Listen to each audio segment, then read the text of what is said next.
권력자의 범죄를 수사한 검사에 대해서 탄핵을 한다.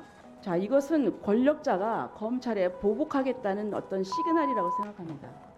국회의 탄핵 청문회가 이런 목적에 이용되어도 되는 것입니까? 우리 법사위의 활동을 계속 부정하는 발언을 한다면 저는 위원장으로서 저를 부정하는 듯한 발언이라고 생각이 될 수밖에 없습니다.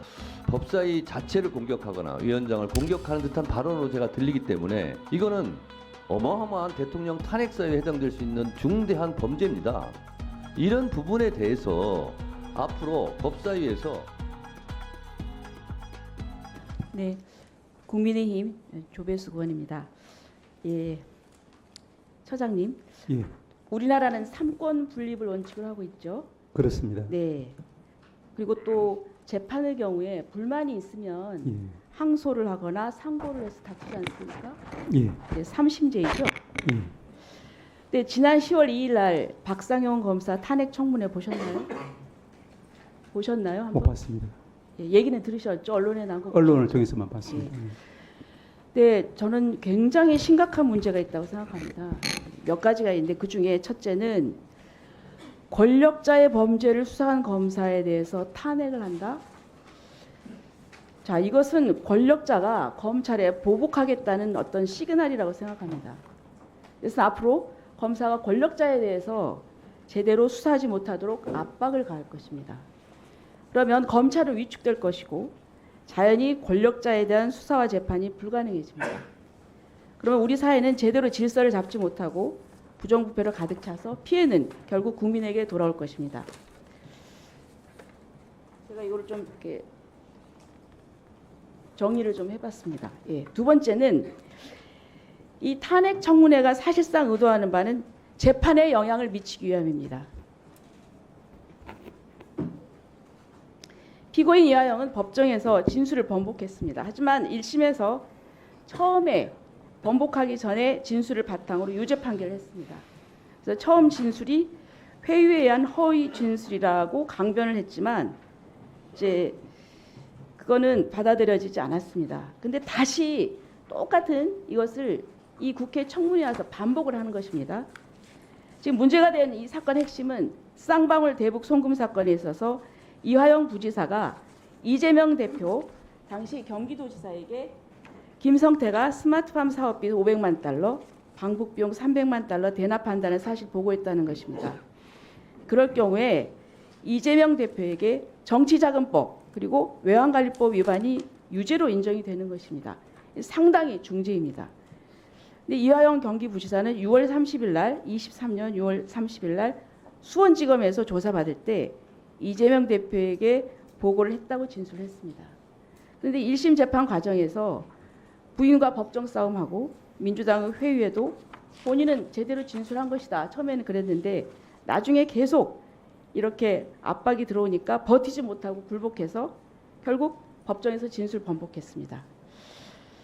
그런데 이화영 피고인은 첫 번째 진술이 허위인데 그거에 술, 연호 그리고 여러 가지 압박에 의해서 회유를 받아서 허위 진술한 것이다. 그런데 이렇게 그럼 회유를 받은 시점이 언제냐? 처음에는 6월 30일이라고 했다가 다른 증거가 나오니까 날짜가 6월 28일, 7월 3일, 7월 5일로 날짜도 바뀝니다. 그리고 또 술을 마셨다고 했다가 나중에는 술을 마시지 않았다고 그 음주 여부도 이렇게 진술이 다릅니다. 근데 어쨌든 결론에서 1심에서 유죄로 결론이 났습니다. 이 재판부는 진술 번복하는 과정을 다 지켜봤고 그리고 또 다른 증거들을 면밀히 조사했습니다. 유죄로 인정받아서 합계 9년 6월에 실형이 선고된 것입니다. 그런데 중대범죄로 형사재판 중인 피고인을 국회로 불러서 전 국민에게 생중계되는 회의장에서 거짓말 마음껏 하도록 하고 마치 이것이 진실인 것처럼 둔갑시켜서 수사검사에 대한 탄핵의 근거로 삼고 또 앞으로 있을 피고인 이화영에 대한 항소심 재판이나 그리고 또 이재명 대표의 쌍방울 대표 송금 사건에 유리한 여건을 만들기 위한 사전 포석이라고 생각됩니다. 말이 수사검사 탄핵이지 실제는 이재명 대표를 위한 방탄 청문회입니다. 국회의 탄핵 청문회가 이런 목적에 이용되어도 되는 것입니까? 자, 그리고 셋째, 재판 중인 피고인이 자신이 진술을 번복했는데 회유를 받아서 그랬다. 이렇게 일방적으로 변명할 수 있는 기회의 장을 열어주었습니다. 이것은 국회에서 다시 또 재판을 한 것인데 국회로 법정을 옮겨가지고 제2의 사법부 역할을 한 것입니다. 그렇다면 우리 헌법이 정한 재판은 법원에서 한다. 이런 삼권분립 원칙을 무너뜨리고 3심제를 4심제, 5심제로 뒤바꾼 것하고 다름이 없습니다. 걱정이 되는 것은 앞으로 다수당이 재판 결과에 불만을 가지게 되면 언제든지 법원에서 재판 시작 전, 진행 중, 확정된 후를 가리지 않고 국회 내에서 재판을 열 수 있게 되는 것입니다. 생중계된 이 청문회를 보는 국민들에게 피고인 이화영의 진술이 술, 연어에 의해서 그리고 여러 가지 압박에서 회유된 진술이라는 인상을 심어주어서 반대 여론을 조성하고 그래서 판사를 압박하겠다는 거 아닙니까? 이와 같이 삼권분립의 원칙을 침해하고 국회가 검사 탄핵 청문회로 재판에 영향을 미치려고 하는 것에 대해서 재판을 담당하는 사법부 대표로서 어떻게 생각하십니까? 예. 말씀하신 이제 상권분립, 권력분립 원칙 하에서 입법부, 행정부, 사법부가 각자의 권한을 합리적이고 이제 적법하게 행사하는 것이 필요하다고 생각합니다. 다만 이제 이 부분에 대해서는 이제 그 재판에 직접 영향을 미치기 위해서 그런 경우에는 문제가 될 수 있겠지만 그렇지 않다라고 하면은 달리 볼 여지는 있을 것입니다. 그렇지만 저희들은 어떤 경우에도 사법부가 이제 독립된 기관으로서 소신을 가지고 재판을 할 수 있도록 재판에 영향을 미칠 수 있는 그런 부분은 없으리라고 믿습니다. 그리고 또한 이제 관련 절차 진행할 때 가급적이면은 형사재판의 경우에는 이제 집중심리, 공판 중심주의에서 이루어지는 것이 저희 사법부가 바라는 바다라는 정도는 말씀드릴 수는 있겠습니다. 그러니까 제가 우려하는 거는 이제 법률 전문가들은 이제 그 전문가잖아요. 그러니까 어떤 법률을 알고 그런데 지금 이렇게 청문회에서 일방만 나와가지고 상대방의 검사가 어떤 그 서로 뭐 반박을 하거나 다른 것을 이 공정한 토론이 아니라 일방적으로만 하는 경우에 국민들이 이걸 오해를 한다는 겁니다. 그래서 만약에 재판 결과가 그것과 다르게 나왔을 때 거기에 대해서 국민들이 납득을 못하게 하는 그런 게 되거든요. 그게 굉장히 저는 위험하다고 생각합니다. 그래서 저는 이런 탄핵 청문회는 정말 앞으로 있어서는 안 돼야 된다. 네, 조배수 의원님 발언과 무관하게 위원장으로 한 말씀 드리겠습니다. 제가 기회가 있을 때마다 말씀드렸는데 다시 한번 말씀드릴 수밖에 없습니다. 우리 법사위에서 윤석열 대통령 탄핵 청원 청문회도 했고 검사 탄핵 청문회도 했습니다. 그것은 우리 법사위원장 개인이 판단한 것이 아니라 본회의에서 회부돼서 한 것이고 또 국회법 절차에 대해서 한 겁니다. 이걸 가지고 계속 국민의힘 의원님들이 문제를 삼는데 이왕이 시작된 것이고 앞으로 검사 탄핵 청문회도 2차례 더 있을 예정입니다. 그래서 조배석 의원님 발언과 관계없이 제가 말씀을 드립니다.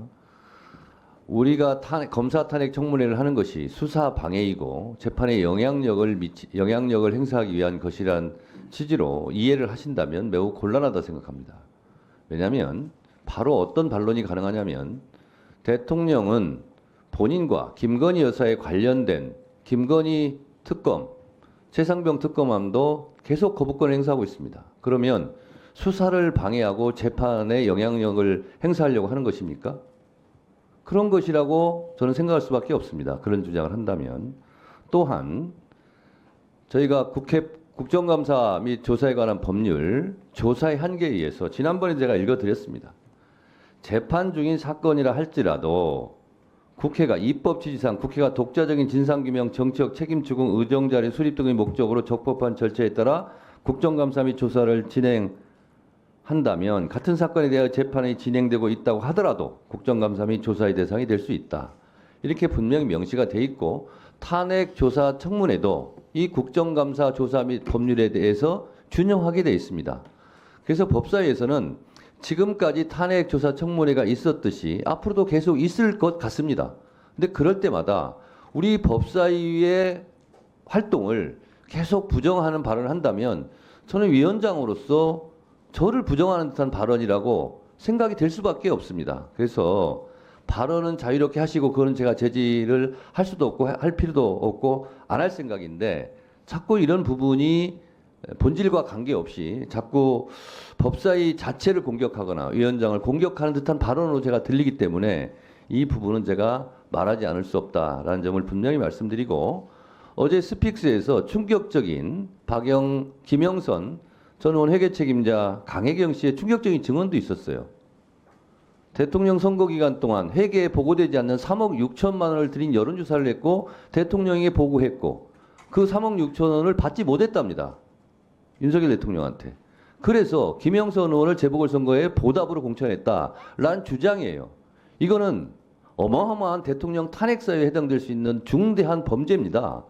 이런 부분에 대해서 앞으로 법사위에서 조사할 수 있어요. 청문회 할 수 있어요. 근데 그때마다 이것이 무슨 수사방해고 재판에 영향력을 미치는 것이라고 주장을 한다면 우리 법사위의 존재 이유에 대해서 다시 한번 생각해 보지 않을 수 없다라는 측면에서 제가 제 의견을 조배수 의원님과 무관하게 제가 말씀드린다고 했어요. 그 발언을 제가 가지고 말씀드리는 게 아니에요.